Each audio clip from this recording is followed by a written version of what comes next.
12 ராசி மற்றும் 12 லக்னங்களுக்கு திருமண வாழ்க்கையை பற்றி நம்ம பார்த்துட்ருக்கோம். அதில் 12வது ராசியான மீன ராசி அல்லது மீன லக்னத்துக்கு திருமண வாழ்க்கை எப்படி இருக்கும்? இது மீன ராசிக்கும் பொருந்தும், மீன லக்னத்துக்கும் பொருந்தும் இந்த பலன்கள். இப்போ நம்ம சொல்லக்கூடிய பலன்கள் எல்லாம் மீன ராசிக்காரங்களாக இருந்தாலும் சரி அல்லது மீன லக்னக்காரங்களாக இருந்தாலும் சரி, திருமண வாழ்க்கை இப்படி தான் இருக்கும் அப்படின்ற ஒரு அமைப்பை நம்ம சொல்கிறோம். இது பெரும்பாலும் பொருந்தி தான் வரும். மேக்ஸிமம் நம்ம இப்போ சொல்லக்கூடிய பலன்களில் தான் அவங்களுக்கு வாழ்க்கை துணை அப்படிங்கிறது அமையும், உங்களுக்கு வரக்கூடிய வரன் அப்படிங்கிறது அமையும். எப்படின்னு கேட்டிங்கன்னா, இவங்க லவ் பண்ணுவாங்க, மீன ராசி மீன லக்னம்னாவே லவ் பண்ணுவாங்க. ஆனால் அந்த லவ் வந்து ஃபெயிலியராக தான் ஆகும். ஸோ காதல் திருமணம் அப்படின்றதுக்கு இடம் இல்லை. லவ் பண்ணி ஃபெயிலியர் ஆகக்கூடிய ராசி அல்லது லவ் பண்ணி ஃபெயிலியர் ஆகக்கூடிய லக்னம் அப்படின்னு கேட்டிங்கன்னா அது மீனம் தான்.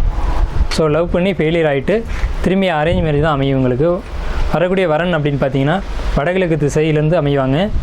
வடகிழக்கு இந்த திசையில் தான் வரன் அமையும். ஸோ அதிலே முடிவு பண்ணிக்கலாம் வரன் எது அப்படிங்கிறத. அடுத்து பார்த்திங்கன்னா இவங்களுக்கு குழந்தை அமைப்பு அப்படின்னு பார்த்திங்கன்னா முதல்ல ஆண் குழந்தை பிறக்கும். இவங்க மீனம் அப்படின்னாலே கழுவுற மீனில் நழுவுற மீன் அப்படின்னு அர்த்தம். அதாவது எந்த ஒரு விஷயத்துலையும் சிக்க மாட்டாங்க, கௌரவம் பார்ப்பாங்க. கௌரவத்துக்காகவே பல விஷயங்களை இவங்க தியாகம் பண்ணிடுவாங்க. மேக்ஸிமம் இந்த லவ் கூட கௌரவத்துக்காக விட்டு கொடுத்ததாக இருக்கும். கலப்பு திருமணம் அப்படின்ற ஒரு அமைப்புக்கு இந்த ஜாதகத்தில் இடம் இல்லை.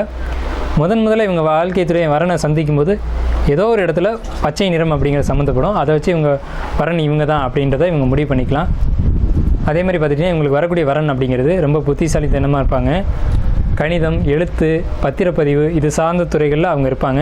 இதை வச்சே இவங்க வரனை கன்ஃபார்ம் பண்ணிக்கலாம்.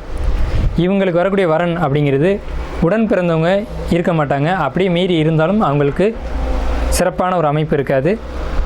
ஸோ இவங்க மீன ராசி அல்லது மீன லக்னம் இவங்களுடைய உடன்பிறப்புகள் தான் அவங்க வாழ்க்கை துணை யாருன்றதை சுட்டி காட்டுவாங்க. ஸோ இதை வச்சே இவங்களுடைய வாழ்க்கை துணை யாருன்றதை நம்ம முடிவு பண்ணிக்கலாம்.